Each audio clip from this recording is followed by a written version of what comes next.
활력을 팍팍 넣어드립니다. 우리 지역 알찬 소식에 여러분의 건강까지 챙겨드릴게요. 안녕하세요. 생방송 활기찬 저녁의 송민수입니다. 최다원입니다. 날씨가 많이 추워요. 너무 추워요. 네, 그래서 여러분의 마음을 좀 따뜻하게 데워드리고자 반가운 소식으로 출발해 볼까 하는데요. 우리 지역 충청북도에 사랑의 온도탑, 그 사랑의 온도가 100도를 조기 돌파했다고 합니다. 와. 이 목표 모금액을 닷새나 앞당겨서 달성했다는데요. 사실 요즘 경기 침체로 쉽지 않은 상황이잖아요. 맞아요. 그런데도 이 기업들과 도민들의 온기가 모여서 이렇게 15년 연속 목표 달성이라는 의미 있는 기록을 세웠다고 해요. 15년 연속이라고 하니까 마음이 이렇게 따뜻해지는 걸 넘어서 막 뜨거워지는 기분인데요. 이 기분은요, 이번 달 31일까지 이어진다고 합니다. 끝까지 사랑의 온도가 이어졌으면 좋겠습니다.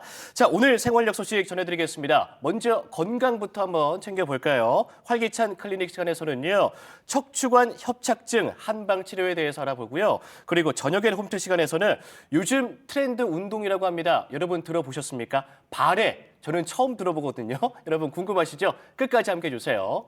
또 생명을 보살피는, 추운 계절 생명을 보살피는 충북 야생동물센터의 겨울 소식 준비했고요. 또 예술이 일상으로 스며드는 음성군 창작예술촌으로도 떠나볼게요. 네, 생활력 채널 고정해주세요. 생방송 활기찬 저녁 생활력. 생활력.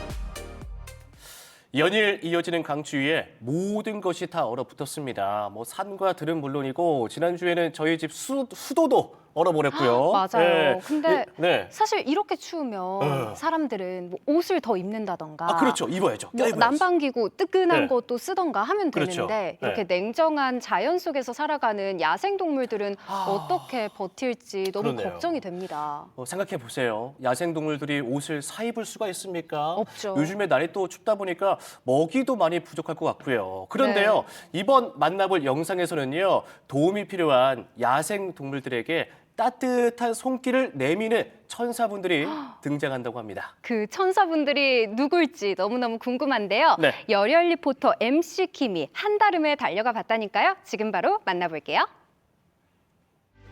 여기 차갑고 냉혹한 자연 속에서 위태롭게 흔들리는 소중한 생명들이 있습니다. 그리고 그들을 지켜내기 위해 끝없이 애쓰는 사람들도 있는데요. 그 치열한 사투 속에서 피어나는 따뜻한 이야기를 지금부터 여러분께 들려드리겠습니다. 오늘 열혈 리포터 MC 김의 발길이 닿은 곳은 충북 청원군 오창읍. 왜 이런 산길만 나오는 거야? 추워. 야생동물센터라고 해서 산속에 지은 건가? 부지런히 올라가니 숲속에 자리한 건물이 보이기 시작하는데요. 여기다. 안녕하세요. 여기 산속 깊이 있어요. 특별한 이유는 없는데 조금 외진 곳에 있으면 아무래도 땅값이 조금 싸니까. 충북 야생동물센터는 지난 2004년 설립 후 소중한 생명을 지키기 위해 쉼없이 달리고 있는데요. 병들고 다친 야생동물을 자연의 품으로 돌려보내는 일은 물론이고 멸종위기종을 보호하고 보전하는 역할까지 수행하고 있답니다. 하루가 바쁠 것 같다는 느낌이 들거든요. 네. 어떤가요? 요새는 비교적 조금 여름철에 비해서는 동물 개체 수가 많이 줄어들고 있는 상황이긴 한데 그래도 야생동물센터의 하루는 조금 바쁘게 흘러가고 있습니다. 그러면 제가 오늘 역시 도울 일도 많이 있겠죠? 저희 오늘 할 일은 먼저 독수리 비행훈련을 같이 가볼 겁니다. 독수리요? 네. 충북 야생동물센터의 중요 일과 중 하나, 바로 겨울철 새인 독수리 비행훈련인데요. 센터에서 회복 중인 이 독수리들은 몽골에서 한국까지 약 2,000km를 날아온 검독수리로 멸종 위기종이자 천연기념물로 지정돼 있죠. 지금 보시는 친구들은 일단 저희 독수리 3마리라고 보시면 되는데 보통은 이제 한국에 들어올 때 조금 많이 기력이 쇠약해져서 들어오기 때문에 조금 탈진으로 들어왔다고 보시면 될 것 같습니다. 1년 전 구조된 이 녀석은 긴 치료 끝에 건강을 되찾았는데요. 그래서 겨울이 가기 전 고향으로 돌아가기 위해 비행훈련을 시작했답니다. 독수리야 이따 봐. 새해 첫 비행훈련이 진행되는 곳은 인적이 드문 한적한 공터. 혹시 모를 돌발 상황에 대비해 사람들의 출입이 없는 시간 안전하게 진행되고 있습니다. 훈련하게 될 독수리는 어떤 친구인가요? 독수리 저 친구 같은 경우에는 네. 작년 2월에 들어온 친구고 단양에서 구조가 된 친구예요. 예. 당시에 좀 비행을 못 하고 있는 상태여서 아 진짜요? 네, 예. 날개가 부러졌는지 좀 걱정을 했었는데 네. 다행히 외상은 크게 없었고 저 친구는 이제 체중이 너무 마르기도 했었고 좀 단순 탈진으로 보여져가지고 저희 직원들이 좀 먹이도 잘 먹이고 이제 비행 훈련도 시키면서 조금 건강하게 만들어진 상태고요. 훈련 중 날아가 버리는 것을 방지하기 위해서 독수리의 발목에 애완견의 목줄과 같은 역할을 하는 제스라는 것을 착용해주고요. 훈련 장소의 넓이를 고려해서 리드줄의 길이도 짧게 잡아주기로 합니다. 선생님 이제 줄도 다 풀었겠다. 어느 정도 준비가 된 것 같은데 저 오늘 각오하고 왔거든요. 이 기록으로 남기는 게 또 중요하다 보니까 저희 이 핸드폰을 하나 드리면은 이걸로 영상을 좀 열심히 찍어주시면 될 것 같습니다. 모든 준비를 마친 후 날아오를 순간을 기다리는 하늘의 제왕 검독수리. 그 위용을 뽐내듯 무려 2m에 달하는 날개를 와, 활짝 뭐야, 펼칩니다. 우와, 날개 봐요. 그런데 상상했던 만큼 높게 날아오르진 못하는 검독수리. 무슨 문제가 있는 건 아닐까요? 독수리가 생각보다 높게 날지 못하는데요. 아 이게 지쳐서 그런 거예요? 아니면 어떤 요인이 있는 거죠? 조금 체력적으로 저 친구가 좀 부족한 것도 있는 것 같고 네. 사실 비행 훈련할 때 좀 기상 상황의 영향을 좀 많이 받는데 오늘은 바람이 거의 없는 편이라서 온전히 저 친구 스스로 힘으로 날아야 되다 보니까 조금 더 저 친구한테는 불리하다고 볼 수도 있을 것 같아요. 자기 힘만으로 지금 날아야 되는 네. 그런 상황인 거죠? 오늘이 기력 회복 후 첫 훈련인 만큼 생각보다 비행이 순조롭진 않은데요. 첫 술에 배부를 순 없잖아요. 날개짓과 비행 경로를 기록하고 촬영하며 계속 훈련을 이어갑니다. 하지만 따라주지 않는 체력에 검독수리는 결국 주저앉고 마는데요. 자세가 완전히 퍼진 자세인데. 괜찮니? 응? 일어나봐요. 아무래도 저희 계류장에서 1년 가까이 있었던 친구다 보니까 비행이 서툴 거라고 예상은 했지만 실제로 보니까 조금 더 저희의 예상만큼 체력이 더 받쳐주는 상황은 아닌 것 같아서 조금 염려는 되지만 그래도 저희가 지금까지 해온 바로는 비행 훈련 횟수가 조금 늘어날수록 안정적인 좀 비행을 보였던 것 같아서 저희가 조금 더 부지런히 해야겠다라는 생각을 하게 됐습니다. 노력하는 자, 아니 독수리에게 희망이 있을지어다. 포기하지 않고 비행 훈련을 이어가는 검독수리가 무사히 몽골로 돌아가길 응원합니다. 부지런히 센터에 돌아와 쉴 틈도 없이 아픈데 배까지 고파서 더 서러운 야생동물들의 식사를 준비하는데요. 한 끼 분량인데도 종류도 너무 다양하고 보통 일이 아니네요. 네, 맞아요. 동물 종이 다 다르기도 하고 뭐 예를 들면 너구리 같은 경우는 이렇게 좀 사료 같은 탄수화물도 들어가고요. 병아리 같이 단백질 들어가고 이 블루베리 나중에 넣어줄 건데 이렇게 좀 비타민까지 챙겨주려고 하고 있고요. 이렇게 수리부엉이랑 올빼미 먹이들인데 아무래도 맹금류다 보니까 실제로 자연에서 사냥을 하는 친구들이잖아요. 네. 그래가지고 조금 자연이랑 비슷한 좀 먹이들을 좀 주려고 하고 있어요. 그래서 밥 내려놔 주시면 되고 친구는 기생충 약 치료 밥 받고 있습니다. 겨울철 센터의 단골 손님이라는 너구리. 추위에 면역력이 떨어지고 피부병까지 걸려 발견되는 경우가 많다고 하네요. 오동통하니 귀여운 이 녀석도 아픈 사연을 가지고 있다는데요. 소리가 원래 겨울잠을 자는 시즌인데 저희 센터 환경에서는 먹이가 계속 제공되다 보니까 겨울잠은 자지 않고 있는 것으로 보여지고 사람이 키우다가 저희한테 신고해 주시는 경우가 많아요. 자연스럽게 네, 감당이 안 그래서 돼서. 아기 때 너무 귀여우니까 어떻게든 다 키우셨는데 몸집이 이렇게 커지니까 여기서 잠깐 아프거나 다친 야생동물 발견 시 대처 요령 잠시 배워볼까요?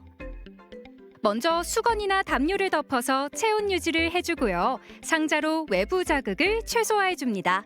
마지막으로 야생동물센터나 119에 신고하면 끝! 언제 어디에서 소중한 생명을 마주할지 모르니만큼 꼭 기억해 두시길 바랄게요. 센터에서는 시민들의 이해와 참여를 위해 의미 있는 교육 프로그램도 진행하고 있는데요. 동물 몸에서 나온 실제 총알이랑 낚싯바늘 같은 것도 있고요. 덫 같은 경우는 사실 설치가 불법인데 동물들이 이제 지나가다가 밟는 경우가 있어요. 그래서 실제로 다리에 이렇게 덫이 걸려서 들어오는 경우도 있어서 그런 경우는 그 다리를 사실 쓸 수가 없게 되거든요. 그래서 수술로 저희가 절단하는 좀 그런 절차를 거치고 있습니다. 야생동물 보호의 중요성을 알리고 자연과 더불어 살아가는 방법을 모색하고 있는 충북 야생동물센터. 이렇게 다양한 체험 프로그램을 통해 야생동물의 삶을 직접 느끼고 배울 수 있도록 돕고 있답니다. 사람한테 발견이 되는 경우는 진짜 두 가지 중에 하나인데요. 너무 상태가 안 좋거나 운이 좋은 경우라고 저는 생각이 드는데 사실 다치는 야생동물이 없어졌으면 좋겠고 그만큼 만약에 생기더라도 시민분들과 저희랑 같이 해야 되는 역할이라고 생각해서 따뜻한 관심 부탁드립니다. 아프거나 다친 야생동물을 치료하는 것도 중요하지만 더 중요한 건 자연을 존중하며 살아가는 태도가 아닐까 하는데요. 더 많은 동물들이 우리 곁에서 사라지기 전에 그들에게 따뜻한 시선을 보내야겠습니다.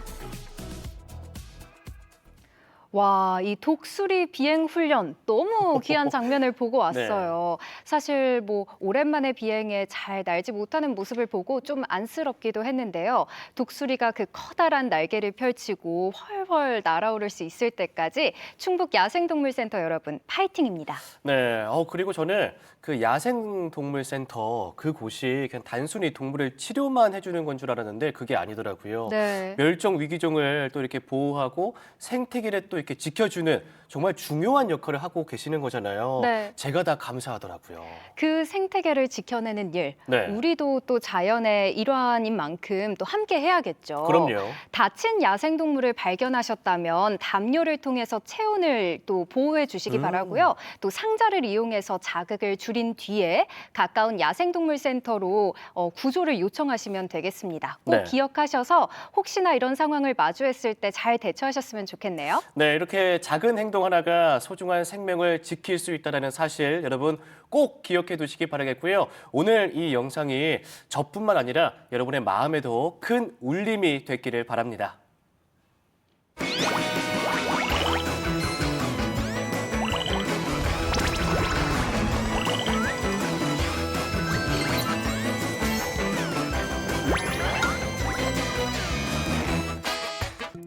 다 같이 놀자 동네 한 바퀴. 오늘도 건강을 위해 한번 돌아볼까. 잘 걷기만 해도 운동이 된단 말이지. 영차 아이 또 다리가 저리네. 얼마 걷지도 않았는데. 이게 잠깐만 앉아 쉬자.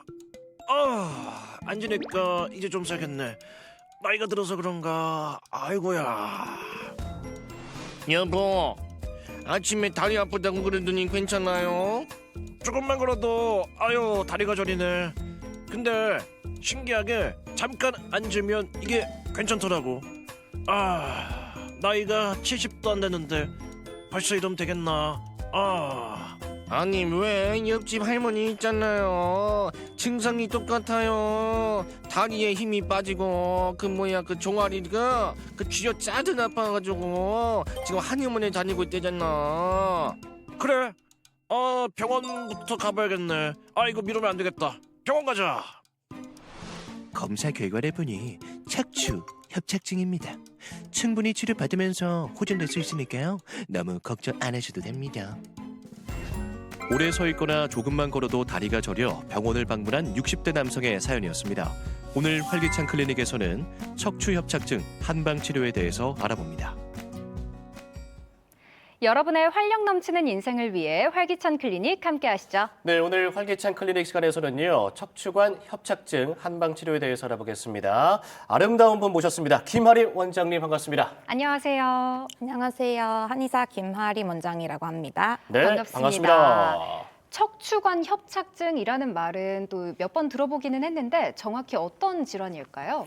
네. 척추관 협착증이란 척추관 혹은 추간공의 협착으로 인해서 이제 신경에 압박이 생겨서 허리 통증이나 다리 저림 증상 등 다양한 신경 증세를 유발하는 질환을 말합니다. 네. 일상에서는 줄여서 협착증, 척추 협착증이라고 많이 부르죠. 많이 들어봤어요. 네, 그죠. 그림을 보시면 조금 더 이해가 편하실 것 같습니다. 척추관이란 척추 가운데 관 모양의 속이 빈 곳으로 아래 위 척추에 의해서 추간공이 생기고 그리고 가운데 그 관 속은 뇌로부터 팔다리까지 신경이 지나가는 통로가 됩니다. 그런데 이제 이 척추관 협착증은 척추관을 구성하는 후관절 돌기, 추궁, 황색인대 이런 것들이 두꺼워지거나 어긋나면서 신경 통로인 척추관을 좁아지게 만들고 그러면 네. 이제 신경이 압박이 되겠죠. 네. 그러면 이제 통증이나 저림, 보행 장애 이런 것들이 나타날 수 있는 질환이라고 보시면 될 것 같습니다. 보통 이제 30대 후반 정도가 되면은 퇴행성 변화가 조금씩 시작이 될 수가 있고 너무 빠른 그리고 거 아니에요? 50대 이상이 되면은 척추관이 조금씩 좁아지는 증상이 네. 영상 검사를 해보면 조금씩 보일 수 있는 상태가 되는 경우가 많습니다. 그렇지만 이제 뭐 영상 검사상 그런 증상이 있다고 해서 그게 네. 모두 이제 환자분들이 체감하시는 증상으로 나타나는 것은 아니라는 점을 참고하시면 좋을 것 같습니다. 가장 궁금한 게 이 척추 협착증의 증상이에요. 네. 대표적인 증상이 좀 어떤 게 있을까요? 그렇죠. 척추관 협착증은 대부분 퇴행성 변화에 의해서 발생을 하기 때문에 네. 대표적인 노인성 척추 질환 중에 하나로 꼽히는데요. 이제 특징적인 부분 중에 하나가 허리를 편 동작해서 통증이 심하고 허리를 조금 수그리면 통증이 조금 줄어든다는 점입니다. 그래요? 네, 척추관이 좁아져 있는 만큼 허리에 가해진 압박이 클 수밖에 없는 허리를 편 상태에서 통증이 조금 심해진다고 보시면 될 것 같습니다. 그 꼬부랑 할머니 그림을 떠올리면 조금 더 이해하기 쉬우실 것 같습니다. 우리 할머님 이렇게 보면 다 이렇게 허리를 숙이고 네, 계시잖아요. 그죠. 그런 허리를 필 분들을, 때 네. 아이고 보통 네. 이렇게 그 아프다고 이렇게 말씀하시거든요. 그죠. 이제 다 그 허리를 이유군요. 펴는 게 불편해서 그러신 거죠. 네. 그 계속 이와 설명해 함께 주세요. 이제 척추관 협착증이 의심되는 환자분들한테 자주 여쭤보는 질문들로는 한 번에 어느 정도 걸으실 수 있으세요? 아니면 이제 30분 정도 아니면 400~500m 정도 통증이 심하신가요? 그 정도 걸었을 때 약간 이런 것들처럼 보행 거리와 관련된 질문들을 많이 드리게 됩니다. 네. 허리를 편 상태에서 걷는데 문제가 없다면은 척추관 협착증이 아니거나 아니면 이제 있어도 증상이 심하지 않은 경우가 많기 때문입니다. 네. 그리고 실제로 협착증이 심한 경우에는 뭐 10분 보행, 100m 보행 이런 정도도 조금씩 힘들어지는 경우가 있습니다. 너무 짧아요. 그죠. 그래서 이제 진료할 때 중요한 참고 지표 중에 하나가 환자분들이 힘들지 않게 보행하실 수 있는 거리라고 보시면 될 것 같고 예를 들어서 500m 이상 비교적 자유롭게 걸을 수 있다면은 비수술적 치료를 통해서 개선을 해볼 여지가 크고 네. 근데 이제 100m 정도도 걷기 어려울 정도라면 조금 더 수술적 치료를 검토해볼 여지가 있다고 볼 수 있습니다. 그렇지만 이제 이건 어쨌든 하나의 참고 사항이고 환자분들이 생활하실 때 얼마나 불편하신지 그리고 환자분들의 연령이나 상태를 종합적으로 이제 고려를 해가지고 판단을 하게 됩니다. 우리가 보통 그 허리가 찌릿찌릿한 걸 느끼면 대개들 뭐 허리 디스크라고 많이 생각을 하기 쉬운데 맞아요. 이게 허리 디스크가 아니라 척추관 협착증일 수도 있겠네요. 네, 그렇죠. 그러면 이 두 가지 질환이 동시에 나타날 수도 있는지 그리고 구분하는 방법은 뭔지도 궁금하거든요.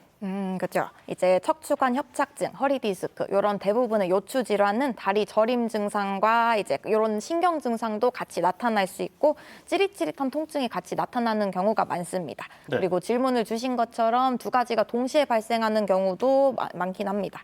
예를 들어서 이제 척추관이 원래 선천적으로 좁은 사람의 경우에는 디스크에 조금만 변화가 있어도 반복적으로 압박을 받으면서 증상이 빠르게 그리고 동시에 나타날 수 있는 것으로 보시면 될 것 같습니다. 그렇지만 이제 척추관 협착증과 허리 디스크는 살펴보면은 증상 양상이나 통증 패턴에 조금씩 차이가 있다는 것을 알 수 있는데 네. 그림을 보면서 같이 한번 살펴볼게요. 이해하기가 더 쉽겠네요. 네, 그죠. 네. 척추관 협착증은 주로 이제 걸을 때, 오래 서 있을 때, 허리를 뒤로 젖힐 때, 요럴 때 이제 통증이 조금 심해지고 허리 디스크는 오래 앉아 있을 때, 기침이나 재채기를 할 때, 그리고 네. 허리를 앞으로 수그릴 때, 요럴 때 조금 더 통증이 심해지는 경향이 있습니다. 다르네요. 네, 그죠. 반대로 이제 통증이 줄어드는 자세로는 척추관 협착증은 허리를 구부렸을 때 아니면 이제 쪼그리고 앉았을 때 요럴 때 조금 더 편해하시고 허리 디스크가 있는 분들은 아무래도 누워 계실 때가 가장 편하게라고 말씀하시는 경우가 많습니다. 네. 방사통, 즉 다리가 저린 증상의 경우에는 척추관 협착증은 신경이 전체적으로 압박을 받아서 주로 양쪽 다리 모두가 저린 경우가 많고 네. 허리 디스크는 디스크가 어떤 신경을 누르는지에 따라서 조금씩 차이가 있지만은 보통은 이제 한쪽 다리에 나타나는 경우가 많습니다.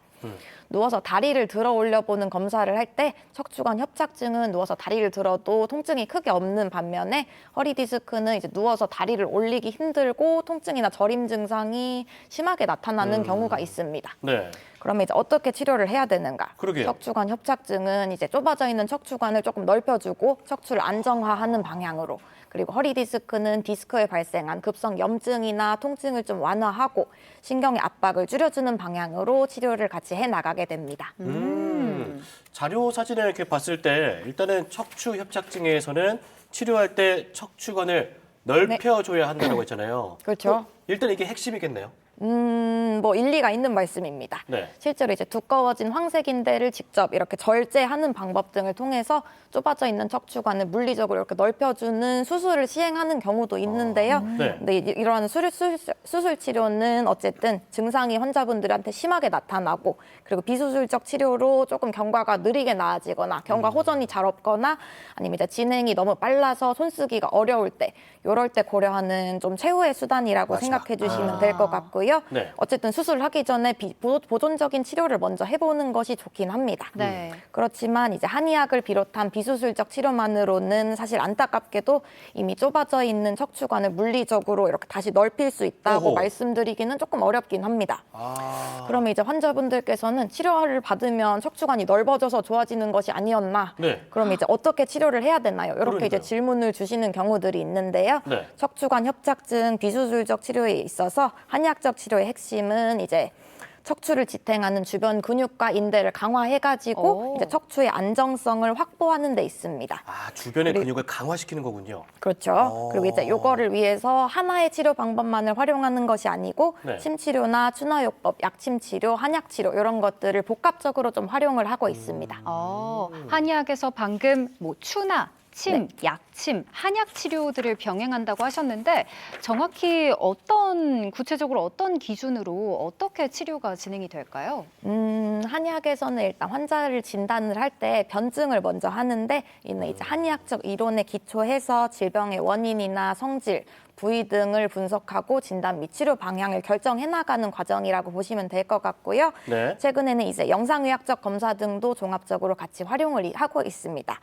한의학적 관점에서 볼 때 이제 척추관 협착증은 환자분들에 따라서 다르지만은 보통은 이제 노화나 피로 누적 그리고 누적된 손상 이런 걸로 인해서 이제 신의 기운이 손상되고 허약해지는 신기허쇠, 신기허쇠. 노역상신 뭐 이런 것들에 해당한다고 보시면 될 것 같고 네. 말이 조금 어렵죠. 어려워요. 네, 그죠. 이로 인해서 이제 기가 흐르는 통로가 좀 정체되고 혈액이 제대로 흐르지 못하고 이런 양상들로 인해서 저림 증상을 의미하는 비증과 네. 허리와 다리가 아픈 병증이라는 뜻의 요퇴통이 동시에 발생한다고 보시면 될 것 같습니다. 네. 그래서 이제 이러한 떨어진 기능들을 회복해주는 게 되게 중요하겠죠.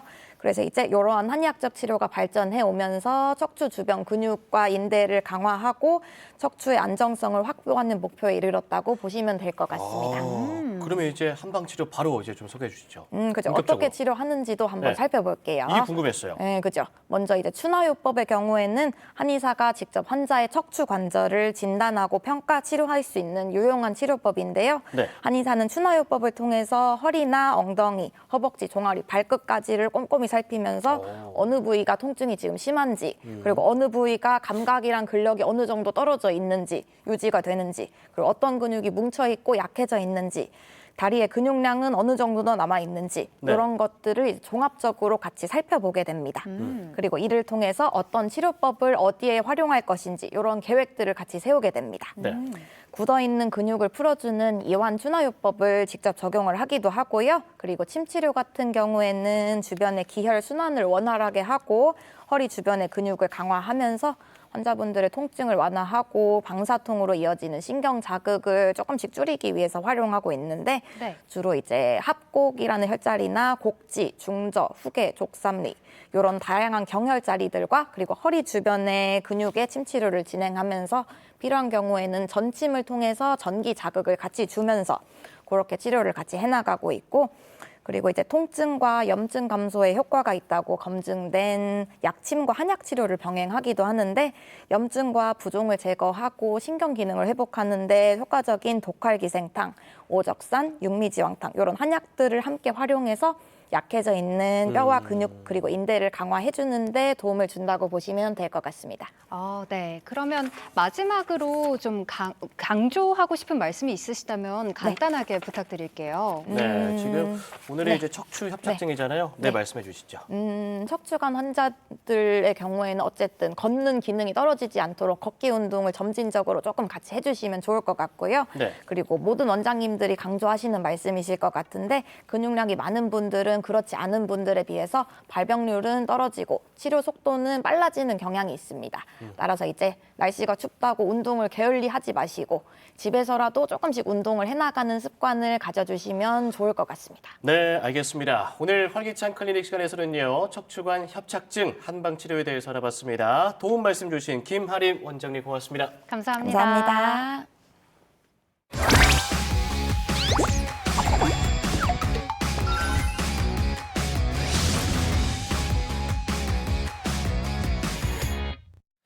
네, 예술 작품 감상하는 거 여러분 좋아하시죠? 그런데 예술이요, 전시장이 아니라 우리 일상 속으로 쏙 들어온 공간이 있다고 합니다. 와, 이게 작업실은 또 열려 있고 작가를 직접 만날 수도 있고 직접 만들어 볼 수 있는 네. 말 그대로 뭐 예술이 일상이 되는 곳이죠. 맞습니다. 이곳은 바로 음성군 창작예술촌인데요. 보니까요, 칠보공예 있고요, 캘리그라피 있고요, 작품도 보고 작가도 와. 만나고 체험까지도 할 수 있는 그런 곳입니다. 와, 그 곳을 윤수진 리포터가 다녀왔다고 하는데요. 어떤 예술가들을 만났을지 또 어떤 체험들이 기다리고 있을지 지금 바로 만나볼게요. 우리 삶을 한층 풍요롭게 하는 예술, 여러분은 얼마나 가까이 하고 계십니까? 예술이 일상이 되는 공간이 있습니다. 쉼을 찾아 내려온 예술가, 지역에 뿌리 내린 장인, 조용히 자신만의 언어를 써내려가는 작가까지 다양한 작가들이 모여 하나의 예술촌을 만들어가는 특별한 공간을 만나볼게요.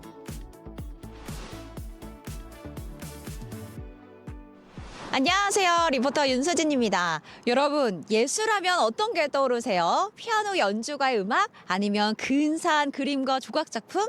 혹시 나와는 조금 동떨어진 세계라고 생각하진 않으세요? 그렇다면 오늘은 예술이 일상이 되는 공간을 소개해 드릴게요. 지금부터 함께 만나러 가보시죠. 겨울 안개가 자욱하게 내려앉은 이곳은 충북 음성의 한 시골 마을. 예술이 일상이 되는 아주 특별한 공간이 이곳에 있대요. 이름하여 음성군 창작예술촌입니다. 안녕하세요. 반갑습니다. 네, 안녕하세요. 야, 음성에 이런 멋진 곳이 있는 줄 몰랐어요. 음성 창작예술촌, 어떤 공간이에요? 이곳은 오래전에 폐교된 학교를 음성군에서 매입하여 새로 리모델링하여 저희에게 위탁한 시설로 입주 작가들의 창작 활동 및 전시 공간으로 활용하는 창작예술촌입니다. 그렇다면 예술촌 안으로 들어가 볼까요? 와, 야, 이 공간 안에 되게 예쁜 것들이 많이 있어요. 예술이 일상이 되는 곳인 만큼 상시 개방하는 전시실이 있는데요. 와, 다양한 공예 작품들이 눈길을 끕니다. 예쁜 유리공예 작품부터 돼지를 형상화했다는 알쏭달쏭한 설치미술 작품까지 만나볼 수 있어요. 그러면 이곳에 오면은 이 작품을 만든 입주 작가님들도 함께 볼 수 있는 거죠? 여기에 있는 작품들은 여기서 초대 전시를 했거나 저희와 같이 협업한 작가분들의 작품이 있고요. 입주 작가분들을 만나시려면 복도로 나가셔서 각 작업실로 가보시면 됩니다. 야, 여기 상주에 계시는 작가님들 너무 궁금한데 우리 함께 만나러 가볼까요? 예, 복도로 나가보시죠. 네. 이곳은 예술가들이 머물며 자신만의 작품 활동을 하고 주민과 함께 예술을 나누는 생활형 창작 공간. 각자의 방식으로 예술 활동을 하는 입주 작가들이 모여 있는데요. 먼저 한창 작업 중인 김태린 작가부터 만나볼까요?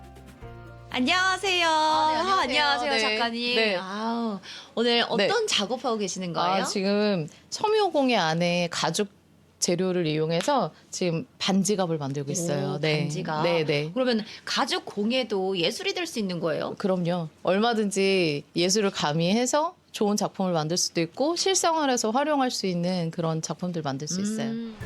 그럼요. 예술은 멀리 있지 않답니다. 우리 실생활에 활용되는 것들도 예술이 될 수 있어요. 김태린 작가는 가죽과 섬유를 통해 자신만의 이야기를 표현하는데요. 최근에는 아주 특별한 주제로 작품 활동을 하고 있다네요. 남극 장보고기지에 가 있거든요. 지금 1년 있다 올 건데 그래서 그러다 보니 제가 펭귄도 좋아하게 되고 얘기들을 많이 듣고 사진도 접하다 보니까 극지를 경험하지 않은 무경험자로서 그걸 작품에 녹여내고 있었어요. 요새는 이제 저희가 전시하면서 주제를 잡을 때 제가 주제를 남극으로 잡았어요. 남극과 북극. 누구나 예술가가 될 수 있다. 가죽공예 체험. 우리 수진 씨도 도전해 볼까요? 제가 만드는 것 중에 자석 키링이라고 있어요. 오, 자석 키링. 퇴근하고 와서 나갈 때 항상 키를 찾아서 헤매거든요. 맞아요. 그래서 집에 들어오면 현관에다 붙여놨다가 나갈 때 바로 떼서 찾을 필요가 없어요. 그러니까요. 저 맨날 이렇게 눈에 띄라고 노란색으로 했는데 맨날 잊어버리거든요. 네. 자석 키링이면은 금방금방 찾겠는데요. 아, 그럼요. 네. 자석 키링 신박합니다. 가죽 공예이니만큼 가죽을 재료로 하고요. 이제 이 부분은 가죽 본드 작업을 할 거거든요. 조심조심 접착제를 바르는 수진 씨. 자석을 붙인 후 바느질이 필요한 순간이에요. 그런데 뭐예요? 넣어야죠. 에? 뭐하는? 아니요. 금방 거졌어요. 바느질용 집게에 가죽을 고정한 채 조심스럽게 바느질 시작합니다. 와, 바느질이 이렇게 멋있는 거였나? 바느질이 끝난 후 불과 공구들을 활용해 조심스럽게 마무리 작업을 하면 돼요. 그래서 가죽 공예 하고 있는데 네네. 손이 엄청 가요. 맞아요. 왜냐면 정성을 들인 만큼 더 예뻐져요. 그래서 많이 손을 대주셔야 더 예쁜 결과물이 나옵니다. 손이 많이 갈수록. 마지막으로 레이저 각인기를 활용해 새기고 싶은 숫자나 글자를 새기면 짜자자잔 자석 키링이 완성됐어요. 예쁘다. 네. 이렇게 가죽으로 뚝딱뚝딱 만들어니까 실생활에서 쓸 수 있고 너무 좋은데요? 그렇죠. 오래도록 사용할 수 있어서 가죽의 매력입니다. 그게. 너무 예쁩니다. 그럼 오래오래 쓸게요. 네, 네. AS도 되죠? 아, 그럼요. 감사합니다. 네, 잘 언제든 쓰겠습니다. 와주세요. 네. 김태린 작가에 이어 이곳에서 작품 활동을 하는 또 다른 작가를 만나볼까요? 김복일 작가인데요. 전통 칠보에 자신만의 색을 더해 회화처럼 풀어내는 칠보공예 작가입니다. 정확히 칠보공예가 어떤 거예요? 칠보공예는요, 금속 등 여러 가지 재료를 유리질을 통해서 녹여가지고 780에 고온 가마에 구워서 목걸이나 액세서리 여러 가지 다양한 데에 장식을 해서 장신구로 많이 이용을 하는 그런 우리나라의 전통 공예 중에 하나예요. 그럼 작가님, 네네. 이 공간 안에 가마도 있는 거예요? 네, 네모 박스가 가마예요. 네, 저 기계가 1000도 가까이 올라가고 있어요. 가마를 활용한 칠보공예 어떻게 완성되는지 궁금하네요. 지금 제 앞에 재료가 있는데 굉장히 알록달록해요. 네. 요거 이렇게 만져봐도 되는 거죠? 안 돼요. 왜요? 손에 박혀요. 얘가 보기에 이렇게 생겼어도 얘가 지금 유리 조각이라고 보시면 돼서 가급적이면 집게 이렇게 사용하시면 돼요. 요렇게 알록달록한 것들이 다 유리 조각이란 거죠? 요것도 유리 조각인 거예요? 그렇죠. 유리 가루라고 보시면 돼요. 네네. 먼저 붓을 활용해 색 유약을 금속판에 그리고 싶은 대로 그려줍니다. 그 다음에 가마에 넣고 고온으로 구워주는데요. 무려 800도에 이르는 열이 필요하대요. 와! 제가 그동안에 하지 못했던 그런 작품 세계들을 저의 그런 걸로 해서 펼칠 수가 있어서 너무너무 감사했고 뭐 자만추이기도 하지만 제가 하고 싶어하는 그런 예술 세계 아니면 또 옆에 선생님들이랑 같이 물어보고 서로의 그런 공간을 빌려 쓰기도 하고 서로 또 이렇게 바꿔보기도 하는 그런 게 되다 보니까 많이 성장하더라고요. 같은 입주 작가들끼리 네트워킹도 되니까 훨씬 더 이점이네요. 네. 얼마나 지났을까요? 고운의 가마 안에서 작품이 이렇게 구워졌습니다. 열을 식힌 후 간단하게 마무리 작업을 하면 짜잔! 자, 어떤가요? 제가 만든 고양이, 칠보 고양이. 칠량이라고 이름 지을까요? 아주 좋아요. 예쁜 칠량이 2마리가 탄생됐네요. 이번에는 북과 여백으로 마음을 전하는 예술가를 만나볼까요? 조용한 작업실에서 글씨 한 획 한 획에 자신의 호흡과 감정을 담는 정나영 캘리그라피 작가랍니다. 이곳에서 언제부터 활동을 하시게 되셨어요? 저는 2020년도에 아는 선생님의 추천으로 오게 되었고요. 글씨를 쓰다 보니까 조용한 작업 환경이 좋아서 지금까지 있게 되었습니다. 쭉 또 둘러보니까 이 단순히 이제 글씨만 쓰시는 게 아니라 도자기 위에도 이제 글씨가 있고요. 또 어떤 그림 작품에도 또 있어요. 글씨는 사실 어떤 것에도 다 쓸 수 있는 것들이기 때문에 아무래도 핸드 페인팅을 하다 보니까 글씨도 같이 쓰면 예쁠 것 같다 해서 같이 접목을 해서 하고 있습니다. 정나영 작가는 디자인과 서예의 경계에서 글씨를 하나의 그림처럼 풀어내는 작업을 하고 있는데요. 20개의 번짐과 여백을 살리는가 하면 다양한 사물에 글을 얹어 회화처럼 표현하고 있답니다. 다른 작가님들이랑 소통을 하다 보면 비록 공예 선생님들이 많이 계시지만 대화를 통해서 영감을 많이 얻을 때가 많거든요. 그래서 탄생한 작품들도 많고 그래서 저는 여기에 있는 게 아주 큰 도움이 됩니다. 이처럼 입주 작가들이 다양한 작품 활동을 하는 창작예술촌은 작업실에 머무는 예술을 넘어 시민들과 함께하는 공간으로도 문을 열고 있습니다. 입주 작가들의 기획 전시는 물론 계절마다 열리는 플리마켓을 통해서도 예술이 우리의 일상이 되고 있는 곳이죠. 예술과 일상이 하나가 되는 곳, 음성군 창작예술촌. 올라오세요. 누군가는 손으로 작품을 만들고 누군가는 불로 색을 완성하며 누군가는 글씨로 마음을 남깁니다. 서로 다른 방식이지만 예술을 사랑하는 마음은 같습니다. 작업실이 열리고 예술이 더 가까운 일상이 되는 공간, 음성군 창작예술촌입니다.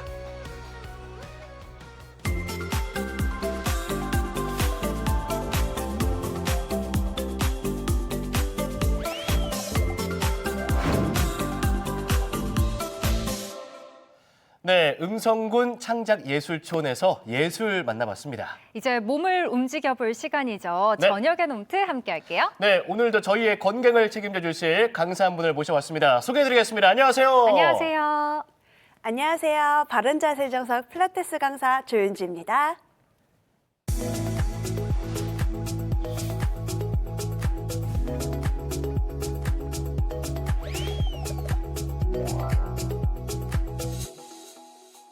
네, 조윤주 강사와 함께하겠습니다. 반갑습니다. 네, 바른 자세 정석. 특히나 저는 오늘 가장 궁금했던 게 처음 보는 이름의 운동을 배우더라고요. 네, 맞습니다. 오늘 제가 준비한 운동은요. 아마 올해 가장 트렌드가 될 만한 운동일 것 같아요. 오. 자, 이름은 바로 발레라고 하는 운동이거든요. 발레 아닌가요? 네, 대부분 발레라고 생각을 하시잖아요. 자, 2026년 트렌드가 되는 이 발레라고 하는 운동은 실제로 발레리나가 만든 운동이에요. 네. 자, 런던의 로테버그라고 하는 발레리나가 본인의 부상을 치료하기 위해서 필라테스와 발레와 웨이트를 결합한 운동이라고 보시면 돼요. 이걸 세 가지를? 음악에 맞춰서 우리가 동작을 하게 됩니다. 음악까지요? 네, 맞아요. 오. 발레는 원래 음악에 리듬을 맞추잖아요. 이 동작들을 음악에 맞춰서 하다 보니까 근력, 코어 강화, 그리고 하체 근력, 그리고 몸의 밸런스뿐만 아니라 유산소 활동까지 하는 게 이 발레 운동이 주는 가장 좋은 와. 장점이라고 보시면 돼요. 마치 종합 선물 세트 같은 그런 느낌인데 그렇죠. 힘들 것 같습니다. 바로 소개해 주시죠. 네, 오늘 우선은 동작 두 가지를 다 설명드리고 한번 마지막에 다 같이 해볼 건데요. 네. 첫 번째 동작으로 사이드킥이라고 하는 동작을 알려드릴 거예요. 사이드킥. 네, 먼저 두 다리를 골반 너비 만드신 상태에서 우리 스쿼트 자세 할 건데 스쿼트 자세로 한 반 정도만 앉을 거예요.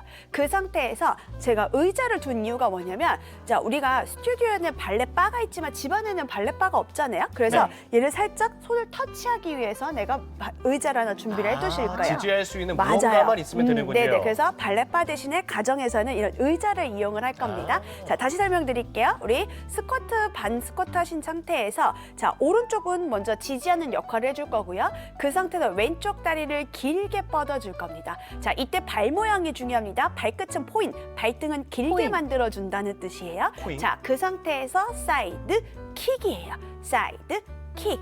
사이드 킥 이렇게 해서 옆으로 킥을 차주는 게 첫 번째 사이드 킥 동작입니다. 오잉? 오잉이라 하셨나요? 오잉? 포인. 포인. 포인이야. 네, 발끝을 길게 포인 만들어주는 발레 게 용어인가 봐요. 맞아요. 오. 포인 보통 이렇게 많이들 네. 이용하잖아요. 발끝을 이 모양을 포인이라고 합니다. 포인. 오, 이것도 하나 배웁니다. 그럼 한번 해보죠. 우리도 포인.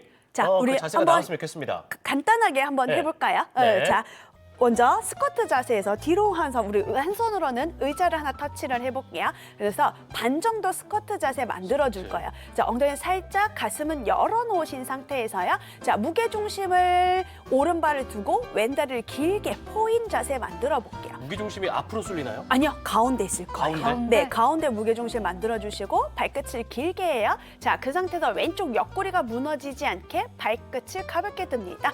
하나, 그렇죠, 맞아요. 둘, 가볍게, 그렇죠. 셋, 그렇죠. 한 번만 더 해볼게요. 넷, 그렇죠. 요게 사이드 킥 자세예요. 자세가 저는 좀 다리가 것 같은데. 생각보다 안 올라가는데. 맞아요. 왜냐면 이게 이쪽 측면으로 네. 움직임을 많이 안 넣으셨던 분들 생각보다 어려우실 거예요. 이거 자세 잘못하면 강아지가 모 누는 그런 느낌이 나는 것 같기도 한데 다음 동작 바로 알려주세요. 네, 자, 두 번째 네. 동작은 발레에서 굉장히 많이 이용한 파세라고 하는 동작인데요. 파세? 네, 오. 파세. 파세가 어떤 동작이냐면 자, 발끝을 똑같이 포인하신 상태에서 발끝을 반대쪽 허벅지에 올려주는 거예요. 이거 발레에서 많이 네, 봤어요. 맞아요. 발레에서 많이 보셨던 동작이죠. 파세, 발끝 포인, 다시 파세. 발끝 포인, 다시 파세. 요게 파세 동작입니다. 파세. 그러면 이 발바닥이 왼쪽 발바닥이 지탱하고 있는 다리에 딱 붙어야 되나요? 아니요, 모두? 살짝 붙여주는 거지 기댄다는 느낌은 기대면 아니에요. 안 돼요? 네, 살짝 오. 터치를 하게 되실 거고 네. 지지하는 다리로부터 척추는 쭉 펴져 있는 상태예요. 곧게 딱 그렇죠. 세우고. 우리 발레리인들이 구부정한 자세를 하고 있지 않잖냐? 그렇죠. 우리 발레리노처럼 그렇죠. 그렇게 파세 한번 동작을 한번 만들어 볼까요? 네. 자, 좋습니다. 오른손은 가볍게 의자를 터치하실 거고요. 발끝 포인. 자, 그 상태에서 파세 올라갈 거예요. 그렇죠. 다시 둘, 파세. 그렇죠. 파세. 한 번만 더 해볼게요. 셋, 파세. 파세. 네, 정말 이렇게 우아하지만 속은 우아하게. 단단하게 만들어주는 운동이 이 발레의 가장 큰 장점이라고 보시면 됩니다. 여기서 저희가 좀 주의해야 할 점이 좀 뭐가 있을까요? 중심이 잘 안 잡히시는 분들은 네.